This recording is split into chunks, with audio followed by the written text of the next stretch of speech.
오늘은 하나님의 뜻대로 삽시다. 하나님의 뜻대로 삽시다라는 제목으로 말씀을 전할 때에 하나님께서 놀라운 은혜를 우리 모두에게 내려주시기를 간절히 바랍니다. 한 청년이 사업을 시작하려고 목사님을 찾아갔습니다. 목사님, 제가 하나님 뜻대로 사업을 하려고 하니까 축복 기도를 좀 해주세요. 그 말을 듣고 목사님이 간절하게 축복 기도를 해 주었다고 했습니다. 그런데 막상 사업을 시작하자 얼마 지나서 사업이 부도가 나고 말았다고 했습니다. 그러자 청년이 목사님을 찾아와서, 목사님, 제가 하나님 뜻대로 사업을 했는데 부도가 나고 말았습니다. 어쩌면 좋겠습니까? 하니까 목사님께서 말씀했습니다. 여보게, 그것이 하나님의 뜻이라네. 하나님의 뜻이라서 당신 사업이 망한 것이라네 라고 했습니다. 왜요? 하니까 본인의 뜻을 다 정해놓고 내 뜻이 하나님의 뜻이 되기를 바랍니다라고 기도했으니 사업이 망하는 것이 당연하지 않겠는가. 사업이 잘 되어서 하나님을 버리는 것보다는 사업이 망함으로 하나님을 찾는 것이 하나님의 더 큰 뜻이 아니겠는가. 그렇게 말하니까 그때야 깨닫고 청년은 자기 뜻을 버리고 하나님의 뜻을 찾아서 간절하게 하나님의 뜻을 찾아서 다시 사업을 시작해가지고 그가 바라던 것보다 훨씬 더 이상의 성공을 거두었다고 하는 것입니다. 여러분, 우리는 과연 하나님 뜻대로 모든 일을 하고 있는지 자신을 살펴봐야 하겠습니다. 또 어릴 때 어머니가 본부인이 아닌 다른 부인이 있지요. 후처라든지 첩상이라든지 그런 본부인이 아닌 다른 배에서 태어난 처녀가 있었습니다. 자랄 때 눈총을 많이 받았습니다. 저 처녀는 본처가 소생이 아니다. 얼마나 눈총을 받았는지, 사람들의 조롱과 멸시와 핍박을 너무 많이 받았습니다. 우리는 그 심정을 잘 모를 것입니다. 그럼에도 불구하고 이를 악물고 열심히 공부하면서 교회도 열심히 다니면서 성경을 매일 읽으며 열심히 기도하는 가운데 하나님의 은혜를 받아서 미국에 유학을 가가지고 미국의 좋은 대학인 콜롬비아 대학에 가서 철학 박사 학위를 받아 돌아와가지고 한국에서 제일 좋은 여자 대학인 이화여대 총장이 되었습니다. 그 총장은 하나님의 뜻을 알고 하나님 뜻대로 열심히 살았다고 했습니다. 드디어 세상을 떠났습니다. 지금 그 무덤가에 가면 아무것도 없어요. 돌 하나밖에 없어요.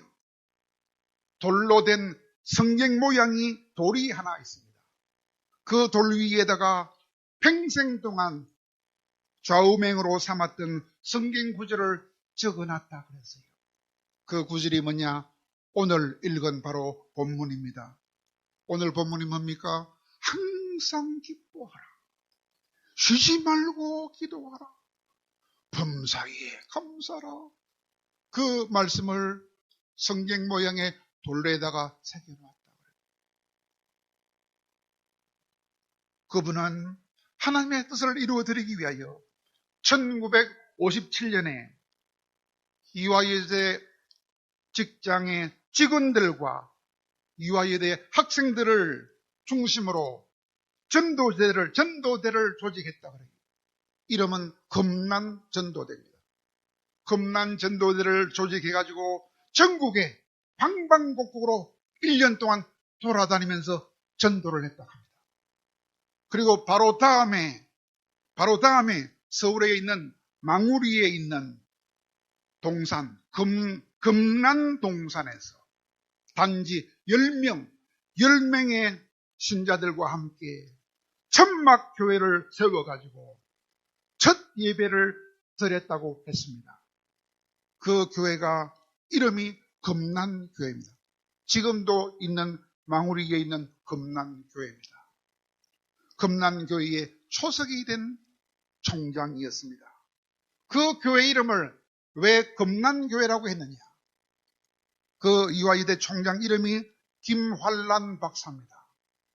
김환란 박사의 첫째 이름 김자와 끝 이름인 란자를 합해가지고 김란, 금난교회라고 이름을 지었다고 했습니다. 그 후에도 열심히 전도해가지고 교인이 10명으로 시작했던 교회가 지금은 13만 명으로 늘어가지고 온 세계에 있는 감리교 교회 중에서 최대 교회가 되는 아름다운 열매를 맺고 그분은 세상을 떠났다고 했습니다. 여러분, 인생이 아무리 고난 중에 있어도 하나님 뜻대로만 바로 살면 우리가 기대한 기대 이상의 열매를 하나님은 맺게 해주신다는 것입니다. 오늘 바로 본문이 그런 본문입니다. 오늘 본문을 기록한 사도 바울은 고난을 받고 있는 교회들한테 오늘 본문의 말씀을 주셨습니다. 뭐라고 주셨습니까? 하나님 뜻대로만 살아라. 하나님 뜻대로만 살면 고난도 이길 수 있다. 그 뜻으로 오늘 본문 말씀을 주셨습니다. 사도 바울은 원래 이스라엘의 12지파 중에서 마지막 지파인 벤야민 지파에 속하는 사람입니다. 그런데 그 사도 바울은 이스라엘에서 태어난 사람이 아니고 다른 나라, 터키라는 나라에서 태어났습니다. 터키라는 나라 중에서도 길리기아 지방의 다소라는 곳에서 태어난 사람입니다. 그 사람은 오늘날로 말하면 전도왕입니다. 전도왕. 온 세계를 다니면서 전도했습니다. 크게 세 나라입니다.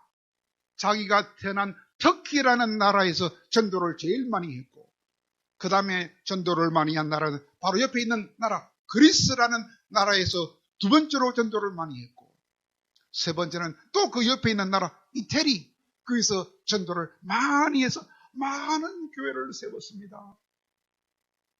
자기가 세운 교회를 다 사랑했습니다. 그 중에 특별히 그리스에 있는 교회를 사랑했어요.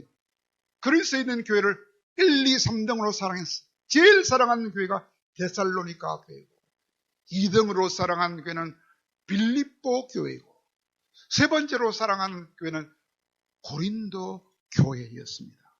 그 중에서 최고로 사랑한 교회가 어디라고요? 데살로니가 교회였습니다. 그 교회가 어디에 있습니까? 그리스에 있어요. 그리스의 어디에 있습니까? 그리스의 동북 해안에 있습니다. 우리나라의 동북 해안에 있는 우리나라의 도시는 어디입니까? 우리나라로 말하면 원산 정도입니다. 거기에 데살로니가가 있는데 그 교회를 제일 사랑했습니다. 왜 사랑했을까요?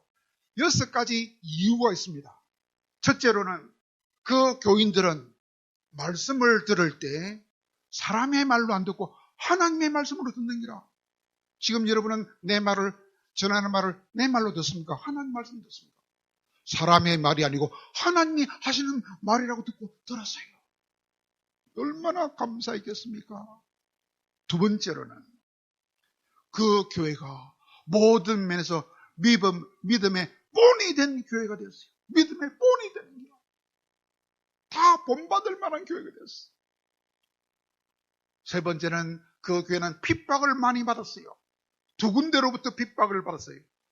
로마 제국으로부터 핍박을 받았어요. 그 당시는 로마 제국 시대거든요. 로마 제국으로부터 핍박을 받아서 세금을 다 뺏겼어요. 뿐만 아니라 저 유대인들이, 하나님을 안 믿는 유대인들이 와서 얼마나 거기까지 와서 핍박하는지, 로마와 유대인들로부터 많은 핍박을 받았습니다. 뿐만 아니라 그 데살로니가는 가난한 교회였습니다. 그러나 가난했지만은 하나님 말씀을 듣고 받은 은혜가 너무너무 감사해가지고 자기들이 감당할 수 있는 능력의 범위를 훨씬 벗어나서 힘에 지나도록 많은 돈을 헌금해가지고 그 복음을 전해준 예루살렘 교회가 어려울 때에 그 금을 모아서 갖다 드린 교회였습니다. 그랬더니 그 교회가 소문이 나서 저 데살로니가 교인들은 너무 훌륭하다, 너무 저 교인들은 훌륭하다 라는 믿음의 좋은 소문이 세상 도처에까지 났습니다. 그러므로 사도 바울은 그 교회를 얼마나 기뻐했던지 내가 모든 기쁨으로 저 데살로니가 교회를 기뻐한다라고 성경이 기록해 놓고 있습니다. 뿐만 아니라 사도 바울은 그 교회를 얼마나 사랑했던지 나는 저 데살로니가 교회를 위하여 내 목숨도 기꺼이 바쳐주고 싶다 라고까지 사랑했다고 했습니다. 그러나 그 교회도 잘못이 있었습니다. 어떤 잘못이 있었느냐? 딱 한 가지입니다. 예수님이 재림할 때가 임박했다 라고 헛된 소문을 듣고 이야 어쩌지 막 불안에 떨고 있는 사람이 있었고, 예수님이 곧 오신다면 일할 필요가 없다, 일 안 한다, 일 안 하겠다 이렇게 해가지고 게으름에 빠진 성도들이 있었는데, 그 잘못을 바로 잡아주기 위하여 오늘 이 본문 성경을 썼던 것입니다, 여러분. 그럼 오늘 본문에서 왜 사도 바울은 항상 기뻐하라, 쉬지 말고 기도하라, 범사에 감사라고 했을까요? 그 이유가 무엇입니까?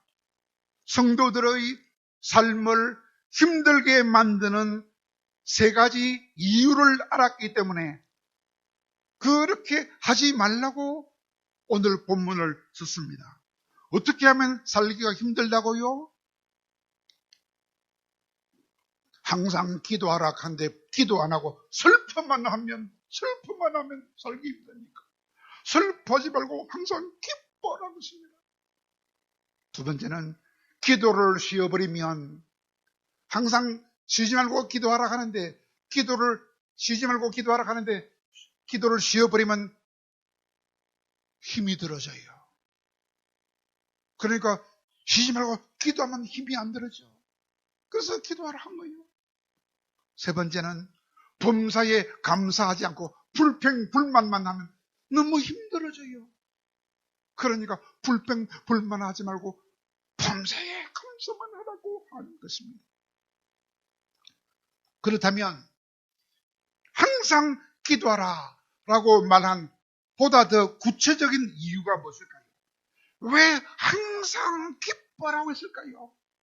그것은 사도 바울 자신이 항상 기뻐했기 때문입니다. 내가 항상 기뻐하는 것처럼 너희들도 항상 기뻐하라 그랬어요. 진짜입니까?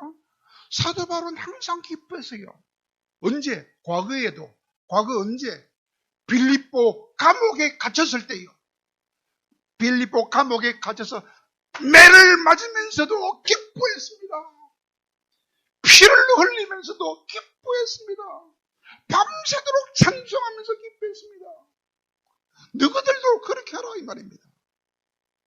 지금도 그래요. 지금 사도 바울은 어디에 있습니까? 로마 감옥에 갇혀서 이 편지를 쓰고 있습니다. 로마 감옥에 지금 갇혀서 편지를 쓰는 기라. 감옥에 고통스러운 곳입니다. 지금도 로마 감옥에 있지만 나는 지금도 계속 기뻐하고 있다. 너희들도 지금도 기뻐하라. 뿐만 아니라 장차 천국에 가도 그럴 것이다 그랬어요. 장차 천국에 가면 이루 다 말할 수 없는 영광스러운 즐거움으로 기뻐할 것이므로 너희들도 나처럼 항상 기뻐하고 늘 기뻐하고 언제나 기뻐할 수 있어야 한다라고 말하는 것입니다. 그렇다면 여러분, 도대체 무엇을 기뻐하라는 말입니까? 이것이 핵심입니다. 여기가 중요합니다. 그럼 무엇을 기뻐하란 말입니까? 바울 선생님 답을 알려줍니다. 너희들은 큰 세 가지 보배가 있지 않느냐? 큰 세 가지 보배가 있지 않느냐? 그 보배를 세 가지나 갖고 있다는 사실을 알게 되면 항상 기뻐할 수 있다 그랬어요. 그 세 가지 보배가 뭡니까? 불신자들은 도저히 알 수 없는 보배라. 그 보배가 무슨 보배입니까? 천하를 주고도 살 수 없는 보배입니다. 무슨 보배입니까? 생명을 주어도 살 수 없는 보배입니다. 그 보배를 세 가지나 갖고 있는 것을 알게 되면 항상 기뻐할 수 있다고 했습니다. 그 보배를 가진 것을 알고 기뻐하면 그 기쁨이 너무나 큰 기쁨이기 때문에 엔돌핀이 줄 수 있는 기쁨보다도 더 큰 기쁨이고 다이돌핀이 줄 수 있는 보다도 더 큰 기쁨이라서 그 큰 기쁨을 알게 되면 그 기쁨이 가슴 속에 차고 넘쳐서 순교를 당하는 그 고통도 이겨낼 수 있는 기쁨이 된다. 그 기쁨을 가지면 죽음의 고통도 이긴다. 그러므로 그 기쁨을 가진 것을 알고 항상 기뻐하라 그랬습니다. 여러분, 세 가지 보배가 뭔가? 이것이 핵심입니다.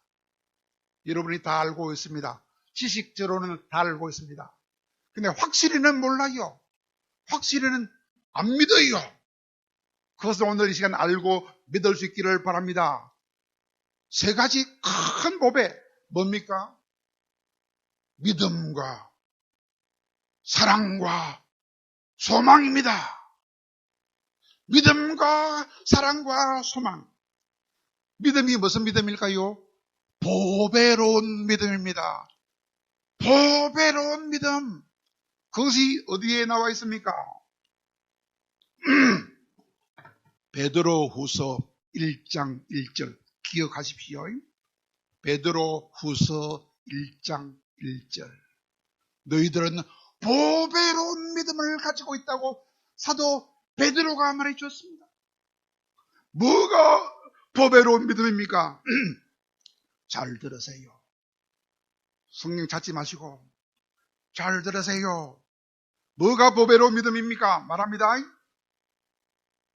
내가 가졌던 모든 죄가 다 용서받는 것을 확실히 믿음으로 천국을 내가 가지게 되었구나 라는 것을 확실히 믿고 기뻐 춤출 수 있는 믿음. 다시 말합니다. 내가 지은 모든 죄를 다 용서받고 그 믿음 때문에 영원한 천국을 내가 가지게 되었구나 라는 사실을 알고 내 온몸이 기쁨으로 가득 차지는 그 믿음, 그 보배로운 믿음을 가지게 되면 항상 기뻐하면서 살 수 있다는 것입니다. 두 번째, 사랑이 무엇입니까? 사랑은 요한일서 3장 16절의 사랑인데 요한일서 3장 10절에 뭐라고 썼습니까? 요한일서 3장 16절 말입니다.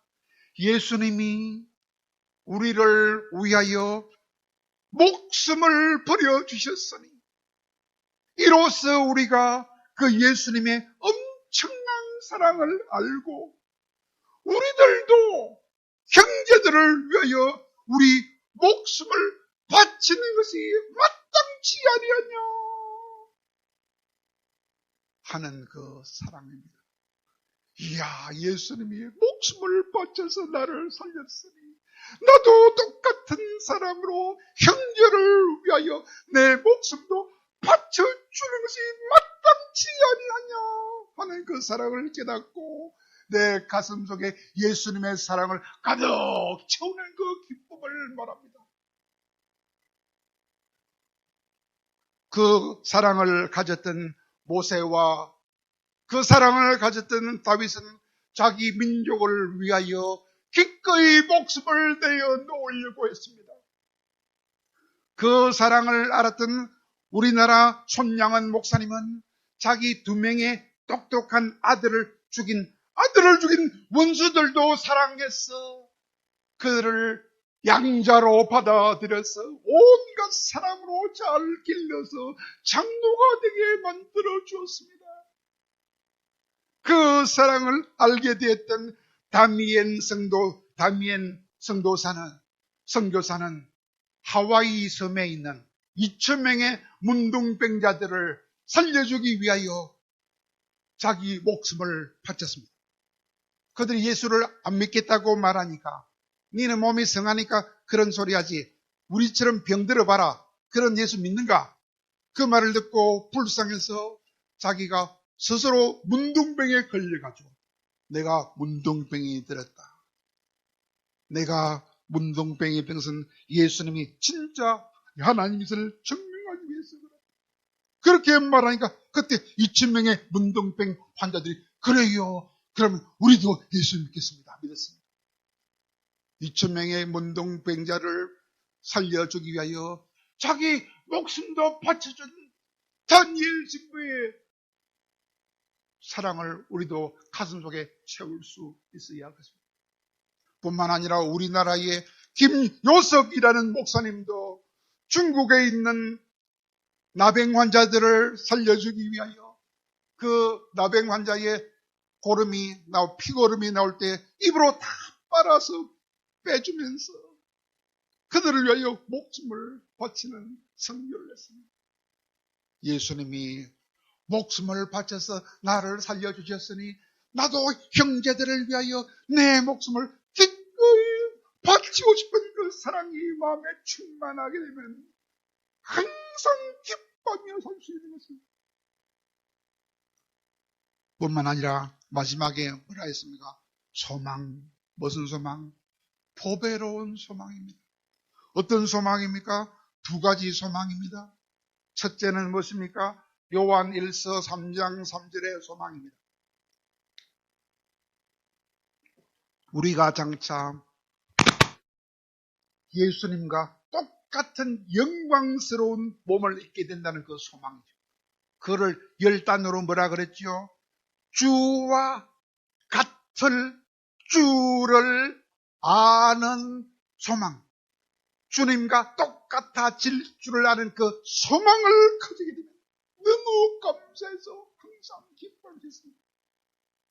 시편 16편 11절에서는 뭐라 했습니까? 주님과 함께 온 우주에 충만한 기쁨을 함께 누리게 되며 주님과 함께 영원한 즐거움을 함께 누릴 수 있는 그 소망을 마음속에 가지는 사람은 항상 기뻐하며 살 수 있다고 하겠습니다.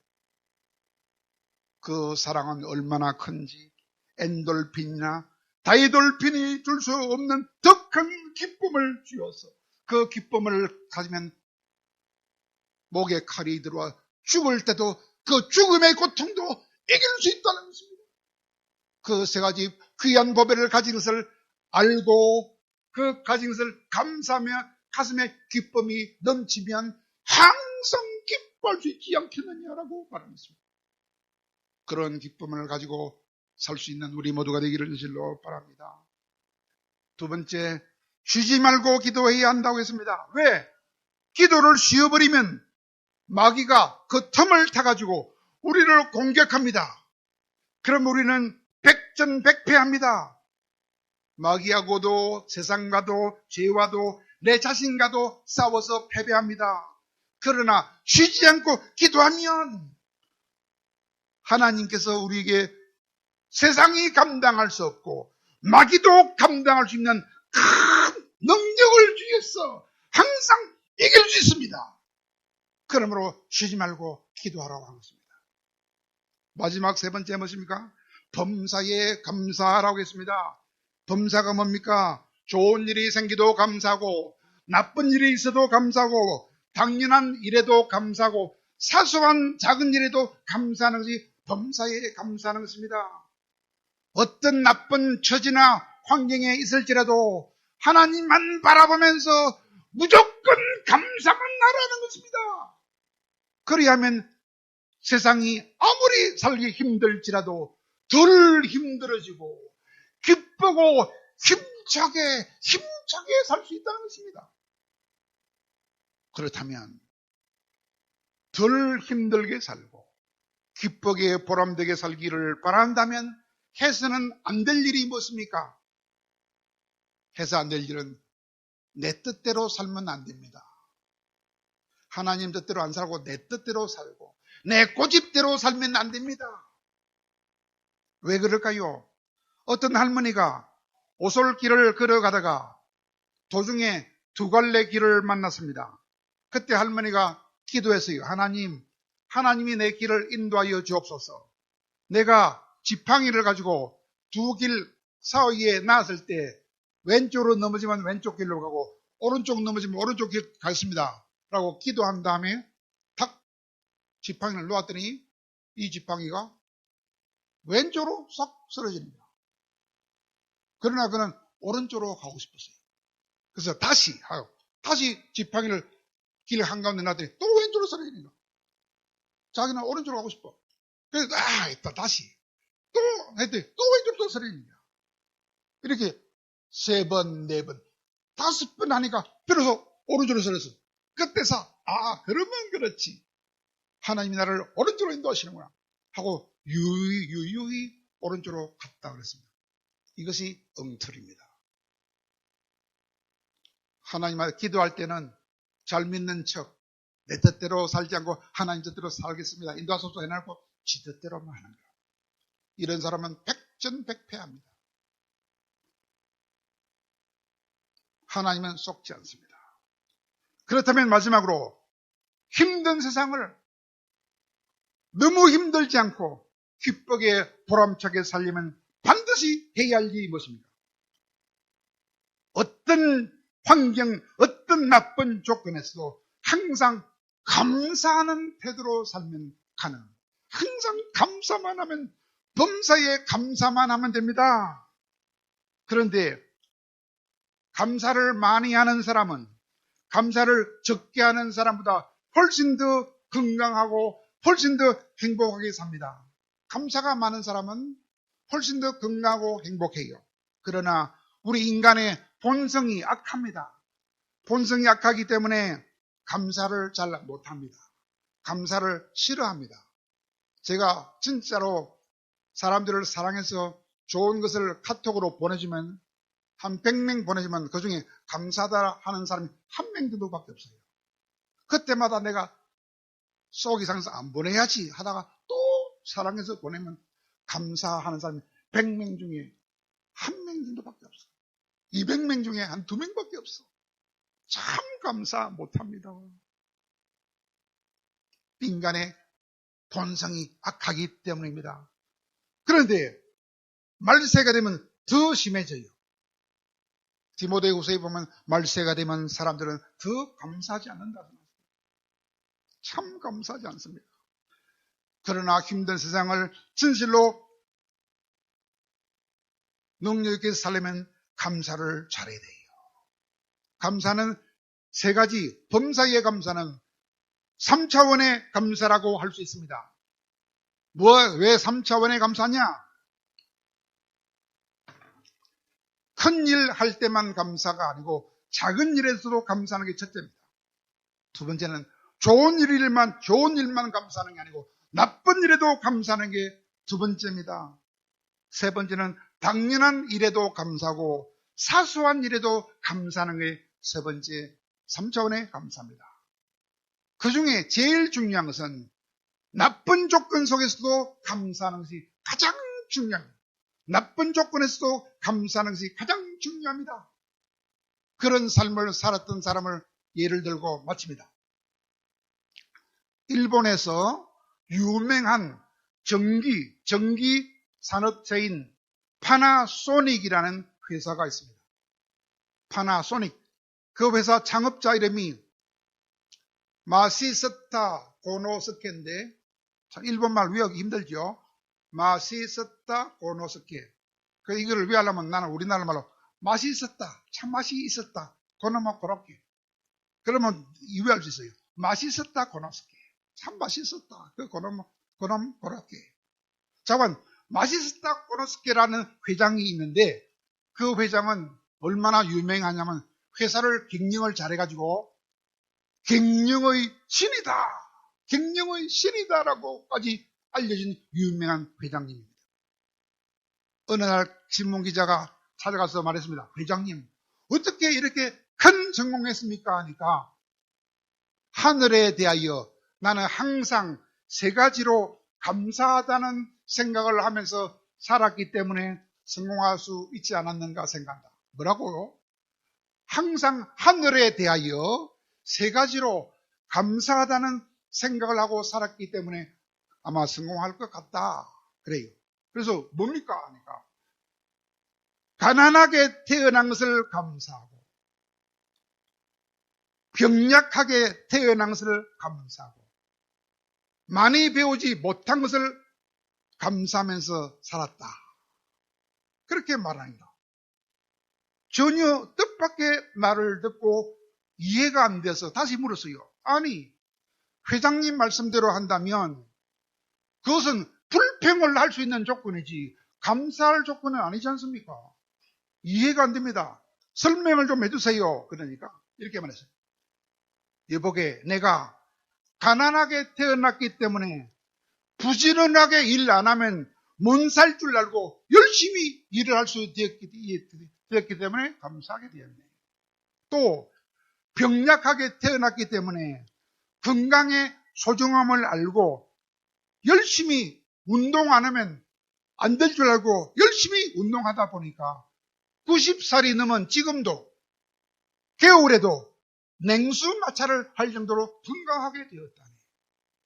그리고 초등학교 4학년을 중퇴했지만 내가 초등학교 4학년을 중퇴했기 때문에 아는 게 없기 때문에 항상 배우지 않으면 살 수 없다는 사실을 깨닫고 모든 사람들을 나의 스승으로 받들면서 배우는 자세로 살았기 때문에 오늘날 내가 있지 않았는가. 그러니 이 나쁜 조건은 하늘이 나에게 내려준 은총이니 이 나쁜 조건에 대하여 내가 어찌 감사하지 않을 수 있겠는가. 이야, 이런 말을 했다 겁니다. 그리고 그는 가장 큰 축복이 뭐냐? 회사가 잘 되는 게 아니고 또 있어요. 뭐냐? 제일 큰 축복을 받은 것은 일본에는 교회당이 별로 없어요. 예수 믿기 힘들어요. 근데 교회당도 없는 그 일본에 살면서도 하나님을 알게 되었어. 하나님을 알게 되고 하나님을 알되 장로님까지 되었어. 장로님까지 되었어. 최고의 축복을 받았어. 땅의 복과 하늘의 복까지 다 받은 기라.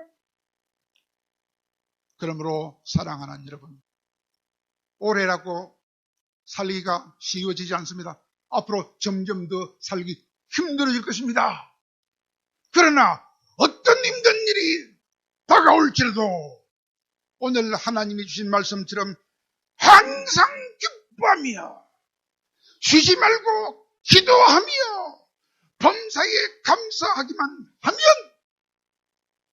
앞으로 어떤 고난이 있다고 하도 하나님은 우리를 덜 힘들게 해주실 것이며 기쁘고도 보람차게 살게 하여 주실 줄을 믿습니다. 그러므로 오늘 사도 바울을 통하여 주신 하나님의 말씀대로 항상 슬퍼하지 말고 기뻐하시기 바랍니다. 기도를 쉬지 말고 계속해서 기도하시기를 바랍니다.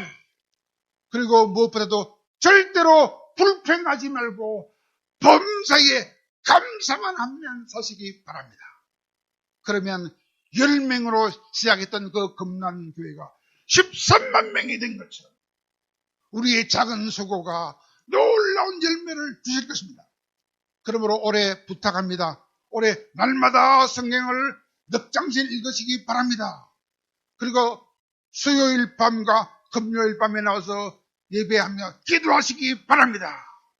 그리고 마지막으로 한 사람이랍니다. 한 사람이라도 전도할 수 있기를 바랍니다. 그리하여 엄청난 열매를 주시는 복을 누릴 수 있는 한 해를 사시고 우리 인생의 마지막을 사시고 하늘로 들려 올라갈 수 있는 복까지 받을 수 있기를 진실로 간절히 축원합니다.